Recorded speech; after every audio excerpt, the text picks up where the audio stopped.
Welcome to the Alcohol Free Life podcast. I'm Janey Lee Grace. This is for you if you've quit the booze or you'd like to, or maybe you're just sober curious. I'll bring you tips and motivation without any judgment, and there'll be inspiration from experts, quit-lit authors, and sober heroes. Hi and welcome. I'm Janey Lee Grace. Welcome to the podcast. And at the time of recording, I'm just about to go off and do my TED Talk. Well, it's Saturday, 13th of July when I'm actually doing the talk, and it's super exciting. By the time some of you hear this, it will already have happened.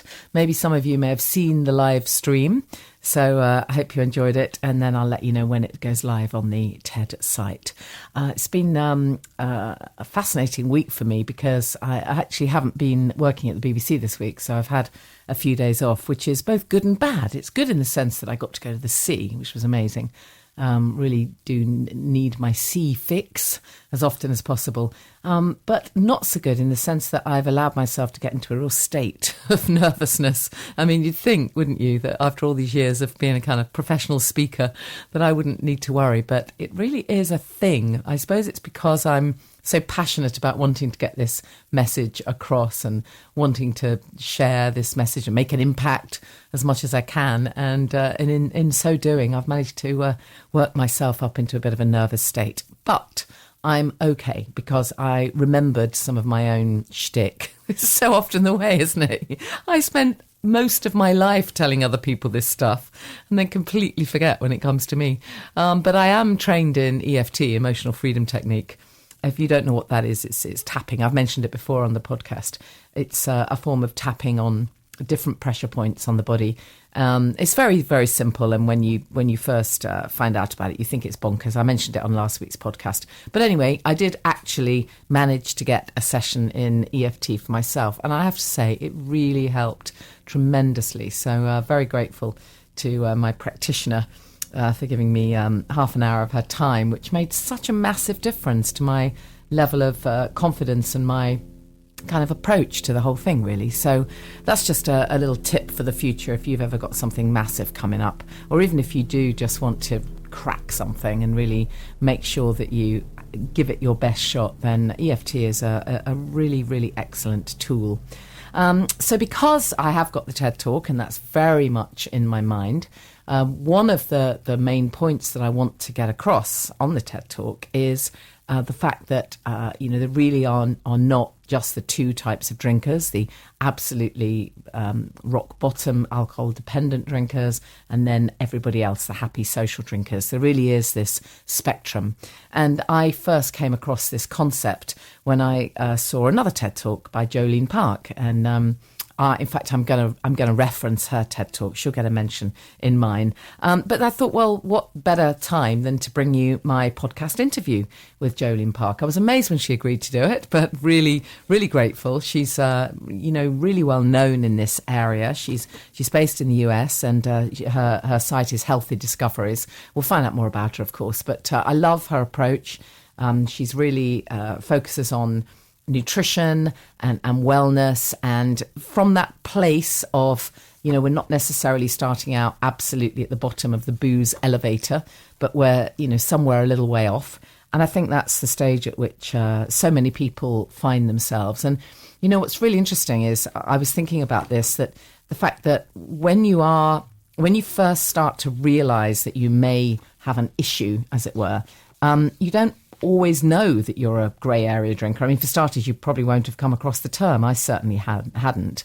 But you do feel very alone with what's going on. And certainly for me, I had this strong sense that I was drinking too much. I've documented and spoken many times on the podcast about my sort of 3 a.m. wake-ups. But then during the day, I was fully functioning and made all the right lifestyle choices for myself, as it were. I mean, literally everything. So nobody would have known at all. And I definitely wasn't anywhere near rock bottom. I didn't have any issues that anybody else would notice. So no one would have noticed. And I did give up from time to time for weeks, months, here and there.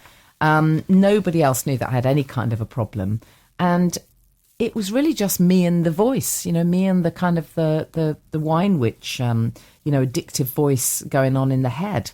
And then, the kind of waking up in the middle of the night and the voice that said, this absolutely has to stop. But at that point, I didn't have any references. I didn't have any possible clue where I might even start looking, because I wasn't involved in the sober community. I wasn't aware of online groups and podcasts. I didn't even know there was such a thing as recovery podcasts. I knew about AA, and that didn't resonate with me. And I don't think I had any concept of anything else. Actually, it didn't feel bad enough, in inverted commas, for me to need to go and seek help from medical professionals. So I really didn't know where to look. I had no sober references, if you like.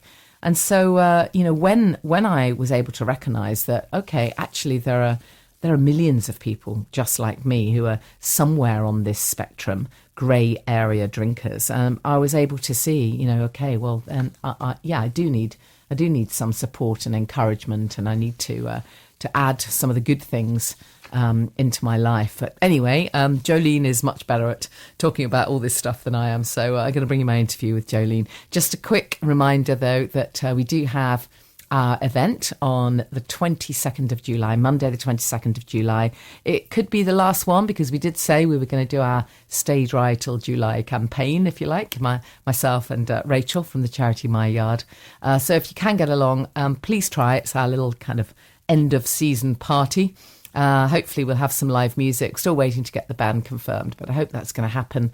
We'll definitely have some alcohol-free drinks and some nibbles, and we're going to have a few people pop up, really, and share their stories. And we thought we'd look at the best and the worst of being alcohol-free. And when I first came up with this idea, I was thinking, well, you know what I'm like, queen of positive and queen of enthusiasm. So I thought, well, there isn't actually anything that's a negative. But then I thought, well, of course there are. We have to be realistic here. When you are not drinking, then yes, it can absolutely affect relationships. It can take some time. It can mean that you have to say no a lot more than you might have wanted to.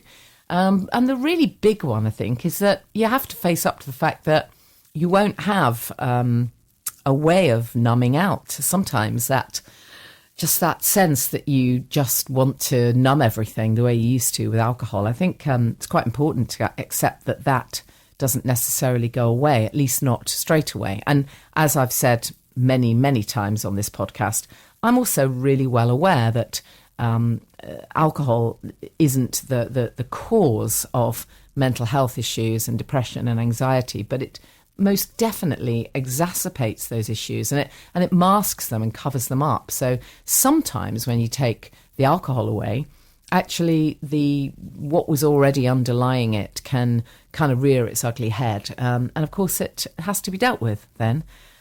So I guess that's a downside, but in a funny sort of way, it's a positive one.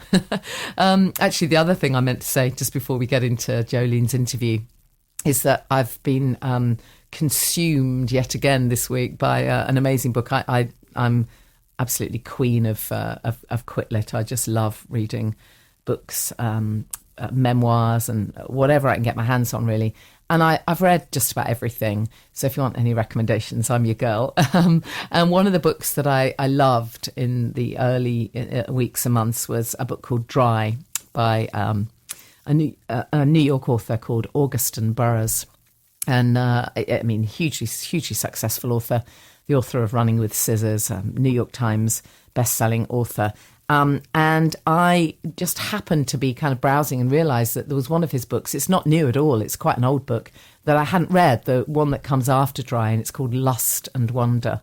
And I just loved it. He is just such a talented writer. And I read it practically in one sitting on a train journey home from the sea. I just loved it. Anyway, there's one line in there that really struck me. He talks a lot about his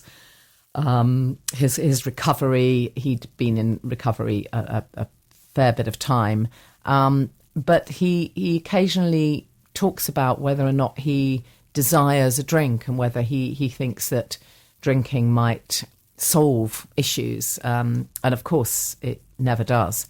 But he does say in the book, and I haven't got the phrase in front of me, but it's something like the horrible thing about being sober is that you don't have an excuse for being fucked up. I thought, wow, that is so true, isn't it? Because we can lay the blame, whatever's going on with us, we can excuse it because it's all to do with our drinking. We can be in denial, but actually, when everything's laid bare, you have to just take responsibility and seek the help that you need. So anyways, I loved that book, and I have actually invited Augustin on the podcast. So let's wait and see. Wouldn't it be great? I really hope so. That would be amazing, wouldn't it? To get Augustin Burroughs on the Alcohol Free Life podcast. I'd love that. Anyway, without further ado then, let's hear the interview with Jolene. Jolene, welcome. Thank you. It's an honor to be with you today. Thank you. It's great to be able to chat to you. Tell us a little bit, for anybody who hasn't sort of followed your journey so far, how it all began for you. Take us back in time. Wow. Yeah, where to begin? So I was working in corporate America as a corporate wellness facilitator and trainer, going into companies and doing on-site wellness workshops. I'm a functional nutritionist and love the work. I mean, I love, everything health and wellness. I love to read about it and put it into practice. And I've studied nutrition since the late 90s. And I, drank like most women around me. Yeah. So I knew, and, these are many of my clients where they say, I read this stuff, I know this stuff. And I'm like, I get it. That was me as well. And I was also teaching it. And there was nothing about my drinking that ever stood out. I wasn't kind of targeted or, people, you could ask my friends and family, they wouldn't label me as like the out of control party girl. But I drank, and even in my functional nutrition world, and I would do this training 10 years ago saying, there's some benefits to red wine and heart benefits and that whole thing, which I speak very much against today. Yeah, absolutely. I'm exactly the same as you, by the way. Our stories are so similar because I too have been working in sort of holistic health and well-being for years and literally ignoring this one little bit. Anyway, yeah. Carry on. Yeah. And so, the parallel to this is my personal story, which is anxiety, and have always have had a history of anxiety, even as a child, panic attacks, anxiety, and also a lot of it is just kind of that perfectionistic kind of ruminating thinking, is this going to be okay? Did I do this okay? Was this just over and over and over? And even after I'd be teaching in corporate and had a really great day. It wasn't that it was a bad day, but just coming down from that, like, was it enough? Did I perform enough? All that energy out. Did the audience really, how was it received? And the thing that calmed that down was a glass of wine. And it would always kind of be like, I'll have a glass with dinner. And then once that first glass was in, I was like, screw it. I'll order another, or I'll pour another. And was with a social group of young single friends. We were, high achieving professionals. And so when I wasn't working, we were out, and nothing about it looked out of control, but it just, it was that drinking, let's meet for drinks. And, so that was my story. And it was very easy for one glass to become a bottle on a very frequent basis. And I went back and forth for years of, I liked the immediate effect, but I hated how I felt the next day. And I would, I've also often said I hid more how I felt the next day than how much I was drinking. Because I drank like most people around me, but I felt awful and I would hide that. I felt so sick and got such horrible hangovers. And then I would stop and I'd be like, all right, I'm going to do, a 30-day paleo, piece. So I'm really going to kind of clean it up. And I would. And I had that ability. And then I'd be like, what am I doing? Like, I don't need to be this restrictive. And I'd drink again. And I went back and forth for many years. And in 2014, it was just the same Groundhog Day over and over. And I knew it wasn't going to change. And it was escalating, where it was very easy. I was drinking most days at that point, at the end of the day. And I made a decision. This is it. and I know what I'm signing up for. I've done it many times before. As the holidays come up, as a hard time comes up, maybe a new dating situation. And I went through all those scenarios and I said, this is it. I'm not going to drink. And I haven't. It's been, I'm coming up on 5 years, and I'm and committed to that. And started talking about it about a year into it. What I know about brain chemistry, the functional nutrition piece, the neurotransmitters, just the physiological side of blood sugar and low GABA and the stress hormones. And because that's, what I worked on myself when I quit drinking and started speaking more publicly, saying I gave up alcohol. This was my story. There was no big dark crash and burn, but my drinking was problematic, no doubt. And the more I started talking about that, I did a TED Talk on it around the neurotransmitter, the nervous system regulation of trying to manage our anxiety with alcohol. And more people, high-achieving professionals, lots of healthcare practitioners, entrepreneurs came out of the woodwork and said, me too.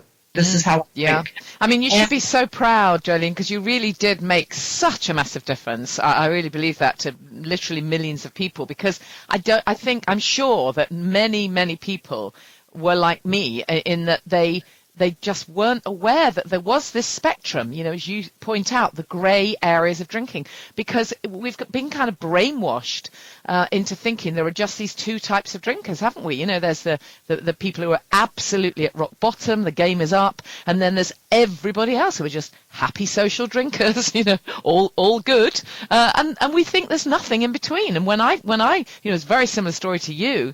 As many people will know if they listen to the podcast, I was also, very much working in health, but absolutely drinking too much. Nobody else knew, but I knew when I woke at 3 a.m. But I absolutely couldn't see where to go, because I knew that I didn't fit the only picture that I could see in terms of getting help. Yeah. And, so much to say about this, because, I talk with clients all the time. I just had a new client call yesterday, and people say this so much. They say, all my group of friends, like, it's not a problem for them. They have fun and I'm like, I challenge that, because I talk to all the people. Yeah. They come for coaching, and I didn't talk about it either. And so just because we're drinking, but and getting drunk, I really question and challenge that nobody just gets by on a free lunch with that. Nobody struggles with that. But what it is nobody talks about it. And I didn't either. I didn't talk about waking up at 3 a.m. with a total dry mouth, feeling so queasy and nauseous, and getting on Amazon, searching for women and drinking memoirs of, like, there's got to be somebody out here talking about this.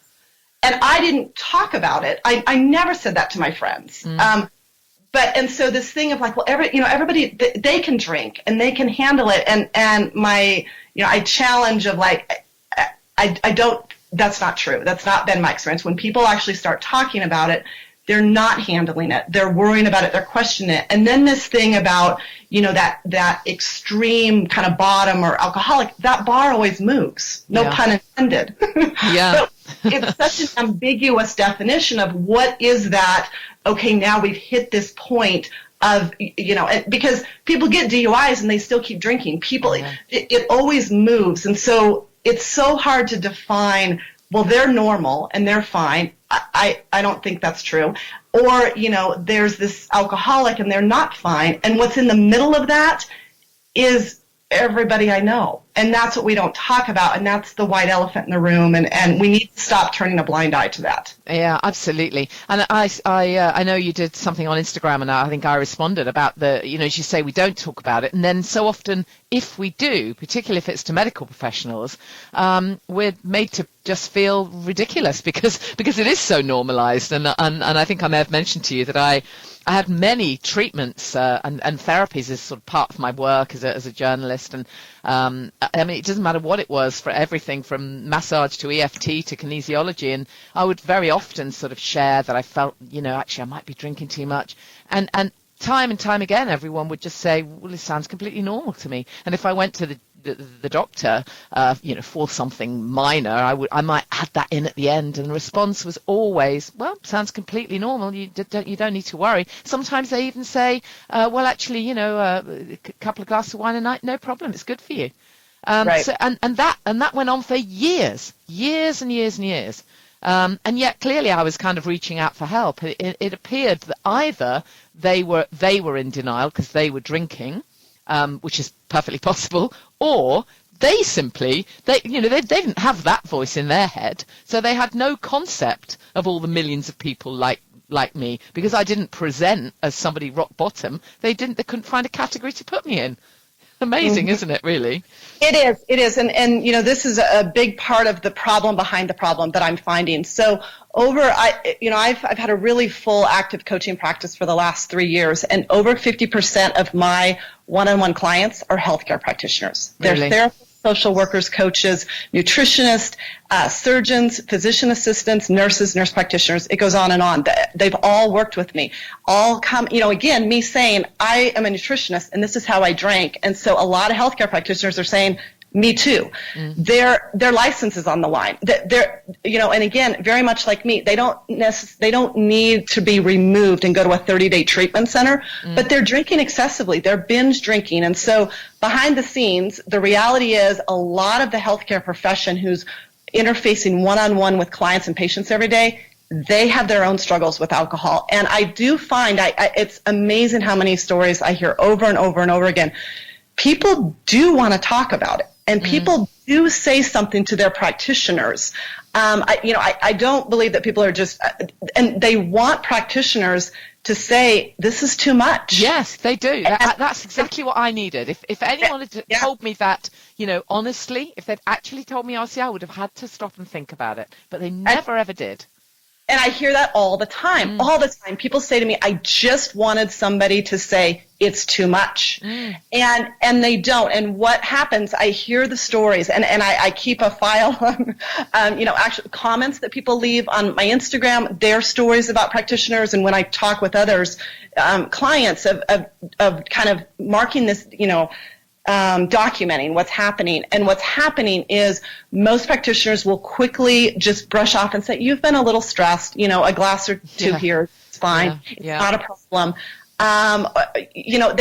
They quickly brush it aside, and it's a real disservice and it's a real problem to what's happening, because people want their practitioners, their therapists and doctors to say, this is too much. And therapists and doctors are not saying that. And if there's a soapbox and something I'm really passionate about right now, that's it, about kind of blowing the whistle on that side of things as well. Yeah, well, certainly here in the UK, one of the charities that I've done some work with, a conference recently, is Alcohol Change UK, and they've actually looked into this and found that medical professionals in the UK are almost certainly the profession that percentage-wise are drinking the most.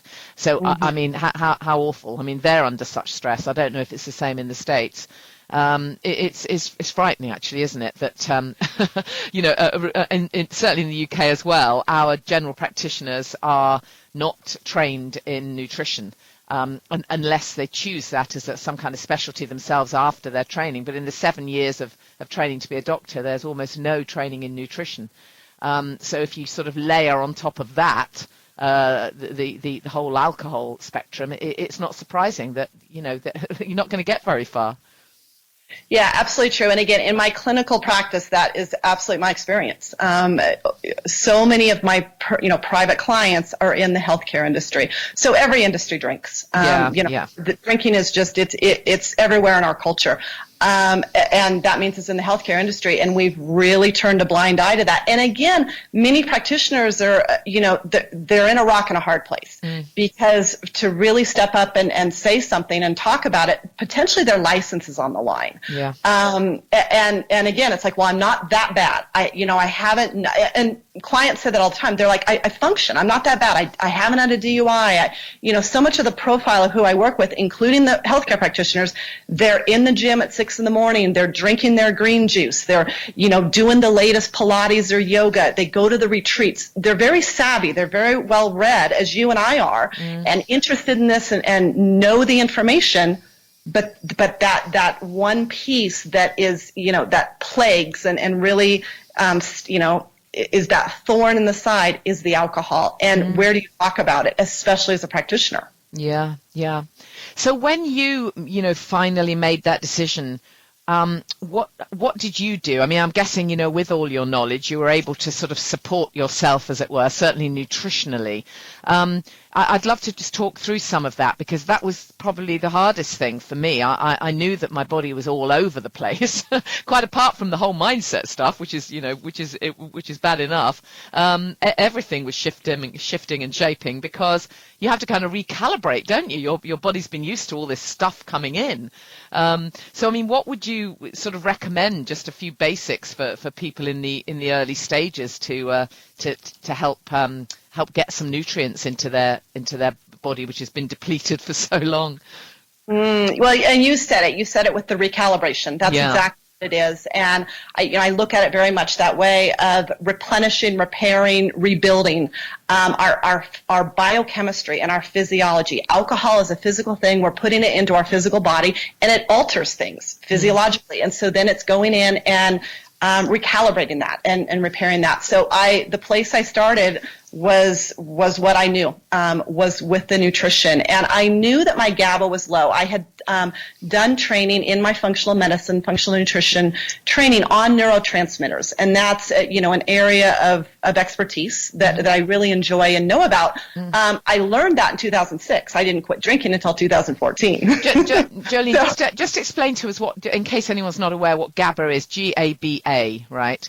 Yeah, so in our brain we have different neurochemicals that are responsible for our mood and how we feel. And GABA is the neurochemical that's connected with relaxation and anxiety. And so myself and many women I work with say, I drank because of my anxiety and didn't really realize I was so anxious. And so when GABA's low, we feel more anxious. Serotonin is another neurochemical, which is a little more connected with feeling depressed or feeling blue and kind of low. And then dopamine is, a lot of people, it's kind of the sexy neurotransmitter that we talk about. That's the gas pedal. That's the motivation to keep going. It's the drive.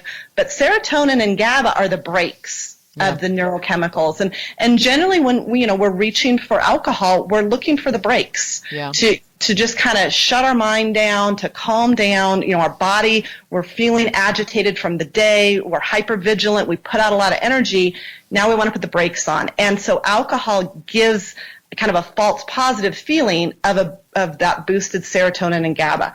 So when I quit drinking, I targeted, knowing I've done a urine test and I do a physical quiz, that I give to clients too. So I knew for myself that my GABA was low.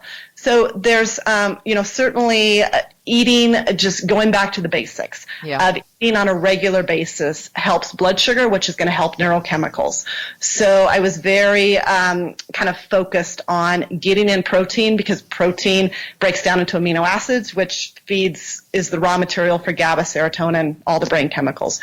The good healthy fats like fish oil, flax seeds, walnuts, avocado, that kind of thing. Staying really hydrated, because the brain needs a lot of water. So I went back to those basics, which I work with people on as well.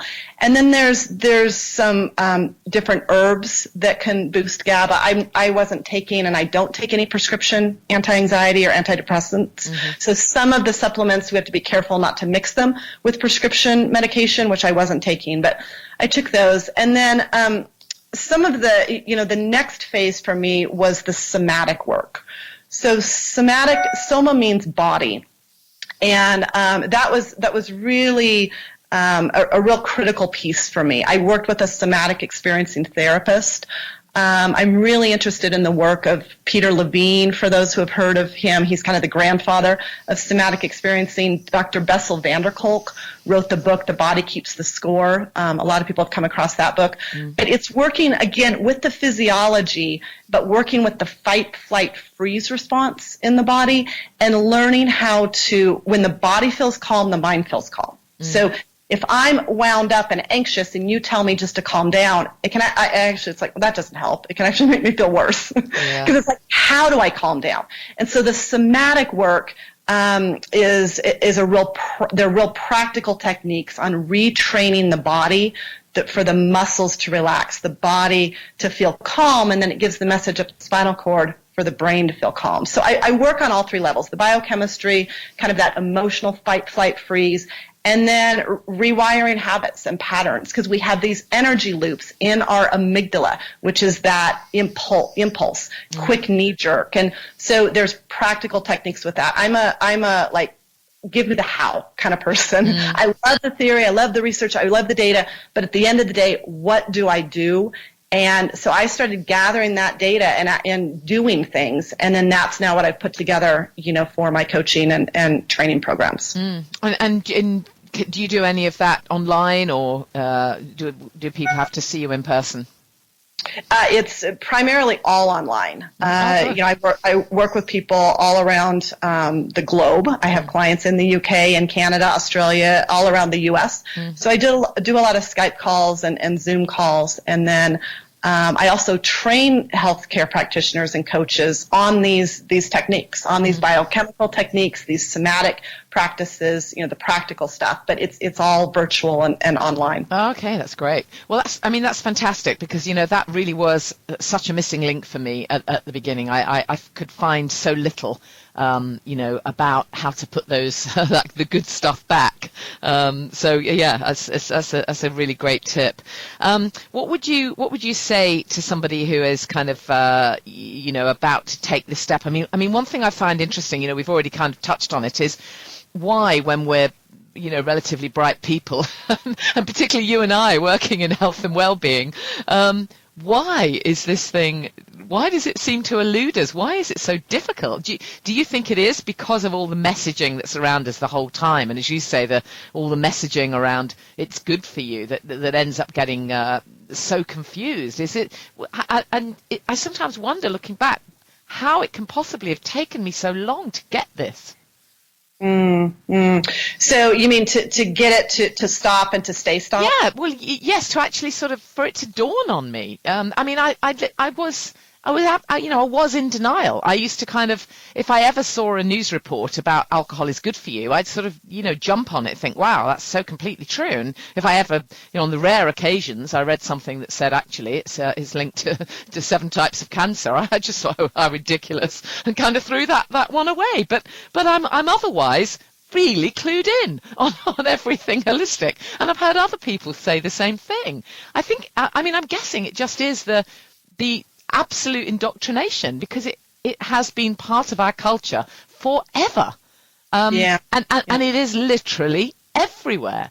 And we've already touched on this as well, the fact that it's become our stress response, as a I've got various businesses and I'm a really busy mum, and it's that thing of, I deserve a treat. Let's have a glass of wine. How poison has become associated with your reward is bizarre, really, when you think about it, isn't it?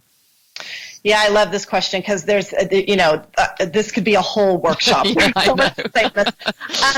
know. First of all, we know from behavior psychology that we're not motivated to change by fear, force, or facts. Yeah, true. So like you mentioned we see these facts about alcohol and cancer, which are absolutely true, but facts don't motivate people. Yeah, what true. motivates people to change their behavior is building rapport, reframe, and repetition. So the rapport piece is really important, and the rapport around changing the perception of this. And, there's people out there who do this really well. So many people are talking and writing about it. Annie Grace's book, This Naked Mind, that's brilliant, isn't it? Is a great way to, there's rapport with, it's not just kind of these fear and, the fact is like, no, this makes sense. So having that rapport, again, there's many women out there, Holly Whitaker, what she's done, with her work, her blog posts, there's so many, that's such a good entry point of, it's a different level of rapport for people. Yeah. But now we need repetition to change it. And so, why is this hard to change? And it's because we can have all the logic in the world, which we have. We have all the understanding in the world. But that's not the part of the brain that's online at 5 o'clock in the afternoon. Yeah. When the nervous system is in this pattern of, I need a downshift. And yes, I need a reward. There's been so much energy out today, and we've had no training and no modeling in our, growing up or in our culture of when we need that downshift and to, kind of how do we relax? people's go-to is the bar or the bakery, sugar or alcohol. We've had and that's been our options. We haven't been given anything else. And our nervous system needs regulation. And so, why is this happening? Living in modern day culture the nervous system is just hypervigilant and on alert. And it's not necessarily this, you need to tell yourself and tell your willpower to do something different. The body is like, it's kind of traumatizing, watching the media, seeing and everybody has stories. I talk with clients and there's stuff, there's pain, there's been breakups, there's been losses, early in childhood or throughout life. And that's the truth. And that stuff gets stuck in the nervous system and we haven't discharged it. And so, I say all the time because people are like, well, it's, the event or it's the season or there's always going to be an event. There's always going to be the summer season. There's always going to be the Christmas season. But what it's about is our internal physiology doesn't feel good. And it doesn't feel good not to feel good. There's an anxious state going on. There's a dysregulated kind of hypervigilant state. And when we drink, it changes that state. Yeah. And so why is it happening? Everybody has their own story of where their own kind of dysregulation and anxiety got stuck or frozen in their body. And so that's for me, the messaging is out there, the marketing's out there, but the truth is our body it's that agitated, I feel, it's like, ugh, it's kind of that jittery, anxious, I need a drink. Yeah. And we need to go back to the body. And this is the neuroscience. Bessel van der Kolk, again, an amazing leader in this neuroscience area. He says it's bottom up, not top down. So we keep trying to go to the top with the mental and the understanding. And it's great. I love information. I love the data. I'll keep reading. I'll keep studying. But what changes behavior is working with the body. So working with the biochemical piece, building up what's depleted and deficient, the minerals, the essential fatty acids, the amino acids, working with rewiring that stress pattern and learning how to navigate that in our body. And there's other options. It's not like you drink or then you just have to jump off a cliff and hope for the best. Yeah. There's many options out there to support your body when we feel anxious and when we feel dysregulated. And that's the training and that's the work I do. Yeah. I mean, for many people, when you're quite right, they have to put something else in place. I mean, do you recommend, mindfulness, meditation, yoga, any of the things that people, may not have tried before, but there can be ways of a different way of relaxing other than opening a bottle. Yeah, I recommend it all, and the research is there for all of it. But here's what I say, also with this is that, but what happens when you do that? So, I find a lot of people I work with get into this, like it's checking a box. It's more on the to-do list. Like it's what everyone's talking about. Everyone's talking about yoga. Everyone's talking about meditation. So I'll do it and I check the box. And I say, but what happened? And they're like, well, I don't know. I just meditated. And I'm like, so what's the point? The point of doing these things, and everybody has a different constitution, a different biochemistry, and so again, when we drink, we get an effect. So when you do a certain yoga practice, do you get an effect? And if you don't, that's fine. I tell clients that all the time, like, this is what we're going to do. We'll try these different resources, and there's many, many to try. But what the real key is how do you feel? When you do that, did something shift with your energy, your mood? Did your muscles relax a little bit? Were you able to take a breath? Did your thoughts slow down? And some people can do yoga and they get that effect. Other people do yoga and they're like, I don't get it, or it agitates me, and that's fine. That's our own individual biochemistry, and so we want to listen to that. Where's that green light and people will light up with different things. For some people, it's like they go fishing, for instance, and they're just like, I can just put everything aside. I'm not thinking about the work week. One of my things I've picked up knitting. Yeah, it's really good for you, isn't it? And I love it. I love it. It to agitate me. My mother has knitted all my life, and I tried when I was in high school, and I'm like, I don't get this. This is agitating. I don't like it. And I started actually after my TED Talk, and I was like, I get this. And I feel, I'll start knitting, and about 10 minutes into it, I don't even think about it. All of a sudden my body I'm like, there's the breath. There's that big inhale, exhale, and my body just kind of naturally starts to regulate. And so it's not about everybody should go meditate this certain way or journal or diffuse essential oils. They're all great, but it's experimenting of what actually works for you. And the way you know it works is because you feel different. Yeah. And that's what we're going for, is to find these customized pieces that match your biochemistry. We don't even need to really understand or analyze, why is it that aromatherapy has that effect on your physiology? If it has the effect, keep doing it. Yeah, absolutely. So true. What about, just back on the nutrition for a moment, as we discussed, at the beginning, things can be very, very tricky in terms of your appetite and cravings, and so many of us do kind of get the sugar head on at the beginning. What's your view on that? Because, I've heard, you mentioned Holly's work with the home podcast, and I know that for Holly and Laura, they've often said, deal with one thing at a time. Don't worry about the sugar monster at the beginning.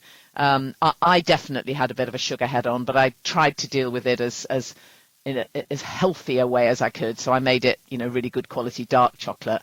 But I did need something. So I'd love to, with your extensive knowledge of nutrition, how we deal with that sugar monster that comes in. Sure. So sugar and alcohol run the same pathway in the brain.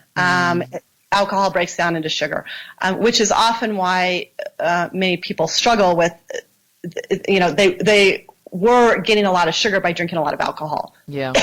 And so taking alcohol out, then they're taking sugar out. So that's then why it feels like, where did these sugar cravings come from? They came from not having the alcohol. So with the sugar and alcohol run the same pathway in the brain. So when we take out alcohol, we've taken out the sugar with that and then there's that craving, because blood sugar is really erratic for people. So then they start going for sugary foods. Sugar, is complicated, because if it were as easy as just saying, well, quit eating sugar, that the conversation would be over. It's not that easy, because there's a lot of emotional connection to sugar. There's a lot of just like alcohol. We've been using it to regulate our nervous system. So let me kind of do the three parts. So the biochemical part, one of the best things to do, which takes a little dedication and focus, is to eat.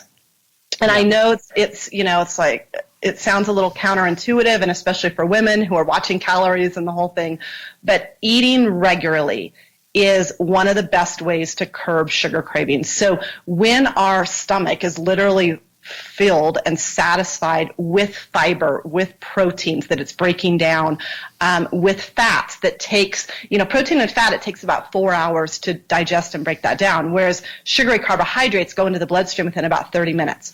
So when we give the stomach and the bloodstream nutrients every 3 or 4 hours that it has to break down and digest, it turns out the blood sugar stays stable. So it doesn't send the signal up to the brain physiologically, I'm hungry.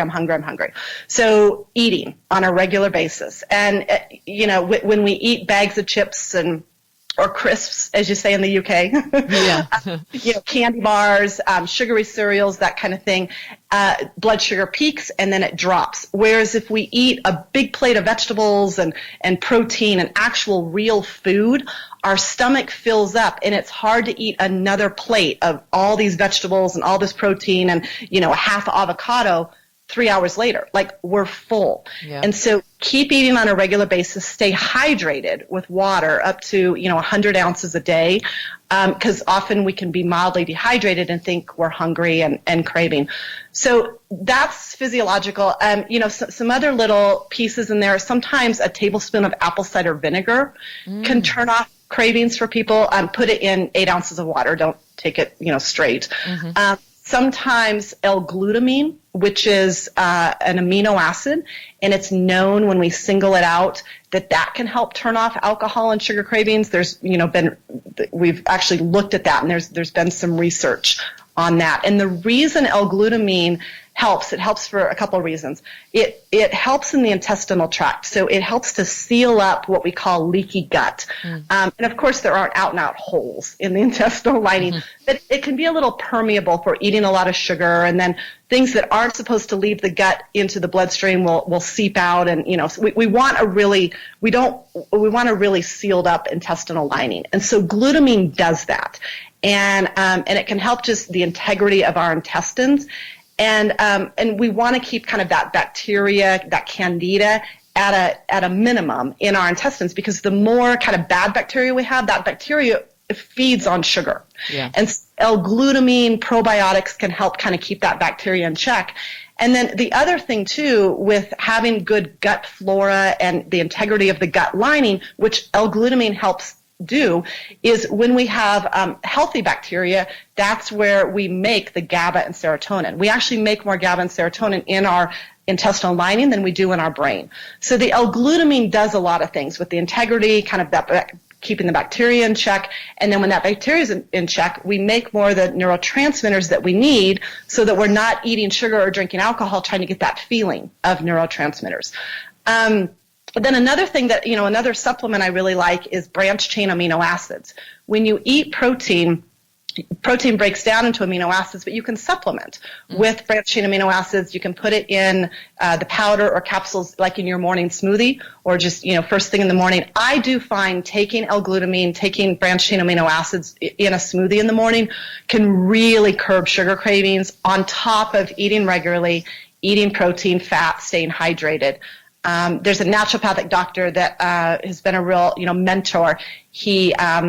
I also do an online community for people who have stopped drinking, and then kind of bringing in all the, guest experts and training of now what. And a lot of the now what is this sugar piece. And one of the things this naturopathic doctor, Jade Tita, says, again, one of who's been a real influence to me, he says his kind of number one go-to thing to turn off sugar cravings is branched chain amino acids. Right. So do you know if you can get those in the UK? Do you know any brands? It's not something I'm familiar with.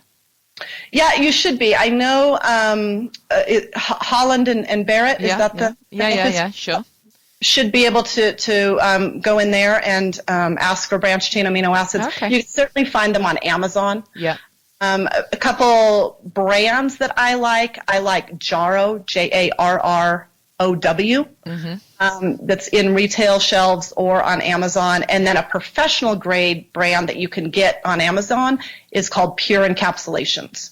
So I'm not connected with the brands, but I do, I will mention, because people ask, because I like people to get good, I think supplements can help, but you want a good quality supplement. Yeah. So it's important to, get a good brand. So those are some nutritional things. And again, that was long in itself. There's emotion and all that, but I don't know how much time we have. Yeah, well, we could talk for hours, clearly. For me, it's not just, it's all of it, and of course. Gave you kind of some physiological things, but then I could do the same for the emotional things and for the energetic habit change around sugar. And again, this is all the stuff I work with people one-on-one and is in my online community. Fantastic. And so, again, we mentioned that there's so much of this is important, and I know you would pick up on sleep and all of that stuff.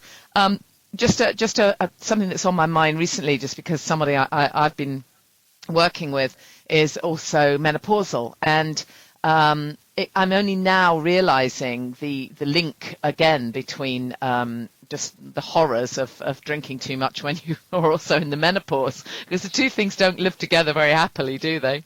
No. This is, another area that I'm so interested in. I quit drinking when I was 43, and I just cannot. I'm so grateful. I can't imagine going through the last 5 years, 43 to 48. Drinking, being perimenopausal. Yeah. It gets harder I think another reason, and again, so many of my clients are 35 to 55 in those perimenopause years. The body has less and less tolerance for alcohol. And there's such how it dysregulates and interacts with hormones is a little horrifying. So every neurochemical has a synergistic relationship with a hormone. So we've talked about GABA. GABA's connection is with progesterone. Yeah. And when our progesterone is low, we again feel anxious. We have trouble sleeping. Insomnia can, really go peak. And so sometimes it's GABA, but behind GABA is progesterone, low progesterone. So a lot of what women are saying is, I'm anxious, I can't sleep, I'm gaining weight. That can be low progesterone. And then estrogen is connected with serotonin. Yeah. When serotonin's low, estrogen can go low, which is connected with depression and also weight gain. And this is another thing where a lot of doctors won't touch female hormones. They're like, No, we can't. absolutely. Yeah. It's basically not important, which is horrifying. Female hormones, to say they're not important. Yeah. But when they're depleted and dysregulated, we don't feel well. Yeah. And again, that has nothing to do with alcohol marketing. That has to do with inside our physical body. I'm anxious and I can't sleep. And it's not because I need to think more positive. It's because my progesterone is flatlined. Yeah. So it's very connected with perimenopause. I think one of the best things to do for perimenopause is to not be drinking alcohol. And then there's the breast cancer connection, which honestly scared me. I knew of that in my early 40s. And, I've had my own, I've watched fibroid breast tumors for years. We've watched them on ultrasounds. And again, there was those kind of components in the back of my mind where I just felt like I was on borrowed time with the way I was drinking. Yeah, me too. Oh, it's fantastic to talk to you, Jolene. You've obviously got so much knowledge and passion and enthusiasm. It's brilliant, the work that you're doing. And thank you so much for being so inspirational. Tell us where people can find more about your work then. So all of my work is at healthydiscoveries.com. And then, like I mentioned, I have an online community called Nourish Your Cravings for former gray area drinkers. So people who have now stopped drinking may not necessarily resonate or identify with kind of the traditional 12-step program. Yeah. That they're not always, still I'm in a day one again. I'm trying to quit. But now that they've quit, they're wanting this type of content, exactly what you and I are talking about, this nutrition, the emotional side, how do we recalibrate and rebuild after drinking? Where's that community? And so I've created that community. And then, that's the other piece is connection with like minds who, really amazing people who don't drink, but want to keep this ongoing conversation of up-leveling their life now that alcohol's out of their life. Yeah, absolutely. So true. And I think it's important as well, isn't it, to stress that we're all different, and I constantly read about people who immediately lose weight when they stop drinking. Well, that didn't happen for me. People who immediately take up running and become super fit. That didn't happen for me. But, so what? It doesn't matter. It's all in good time, isn't it? And you can't deny the incredible benefits, that come in over time.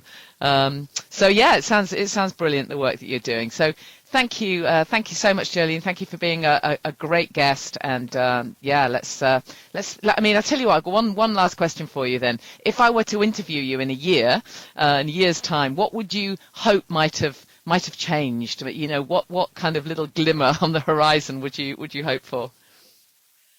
Oh wow, what a fun question.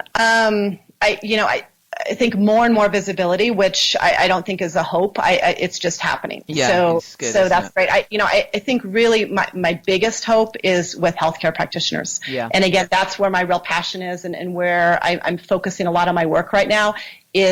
This needs to change. Yeah. Healthcare practitioners need training. They need education. Potentially they need to be having real honest conversations and looking at their own drinking. But how they're interacting day to day with clients and patients, that needs to radically change. And that's what my hope is, to see that change quickly. I so agree. Thank you so much, Jolene. You've been a great guest. Thank you for having me. Jolene Park from Healthy Discoveries, and a reminder then that by the time you hear this, the TED Talk might have been and gone, or if you're listening on Friday, you still have a chance to catch it on Saturday, 13th of July. You can check the live stream from TEDx Norwich Ed. That's in Norwich in the UK. And then look out for it on the TED.com site when it eventually goes live. And please send me good vibes, please.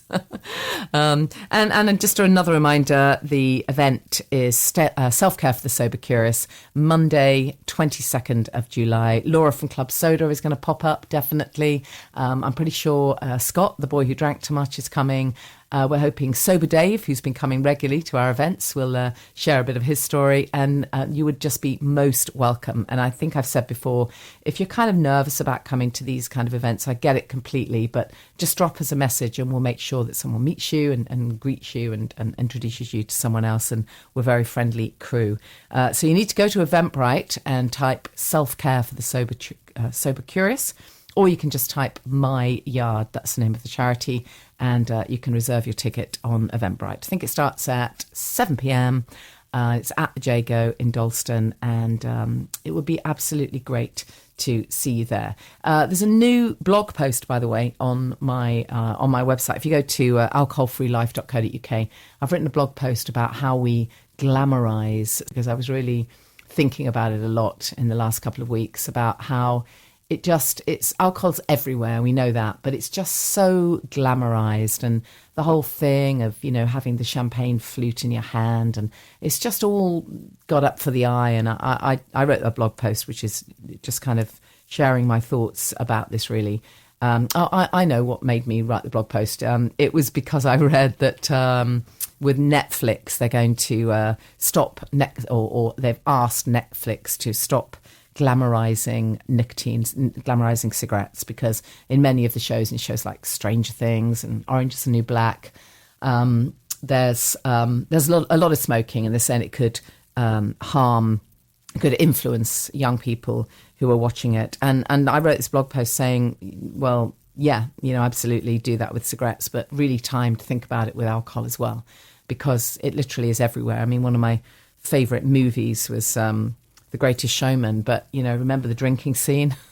Wow.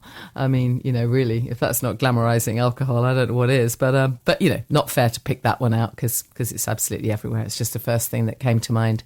So check out that blog post. A reminder too, of course, that the Sober Club, we're just gathering names. We're gathering a waiting list.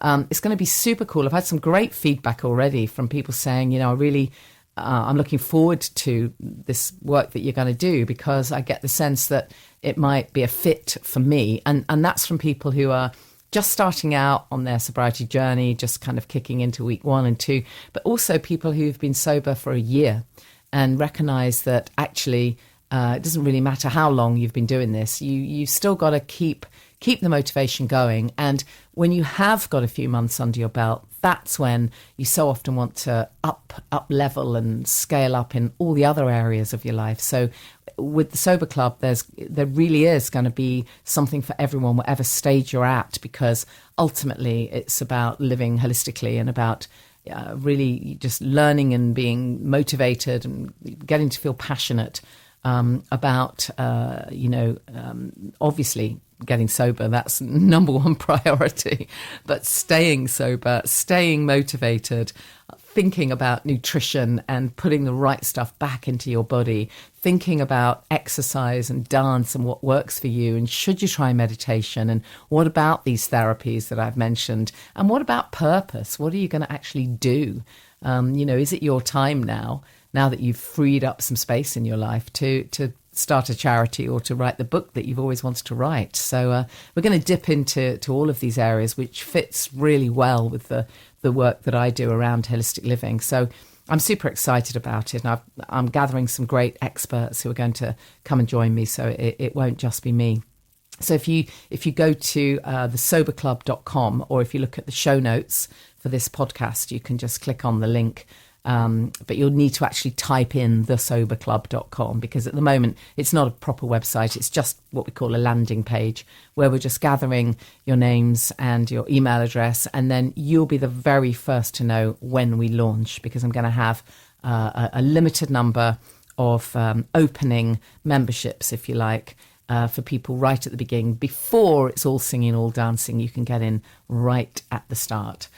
So it'd be lovely to have a few more of you on that list if you're interested in being part of it from the beginning. And I'll see you same time next week. Have a fantastic week. And as I've said many times before, if you are in the middle of this right now, if you're in those early stages and this feels hard for you, then I totally get it. And, I'm there with you, sending you good vibes, and make sure you take care of yourself. See you next time. Thank you for listening to the Alcohol Free Life podcast with Janey Lee Grace. Please subscribe to us on iTunes, rate us, share on social media, and tune in again.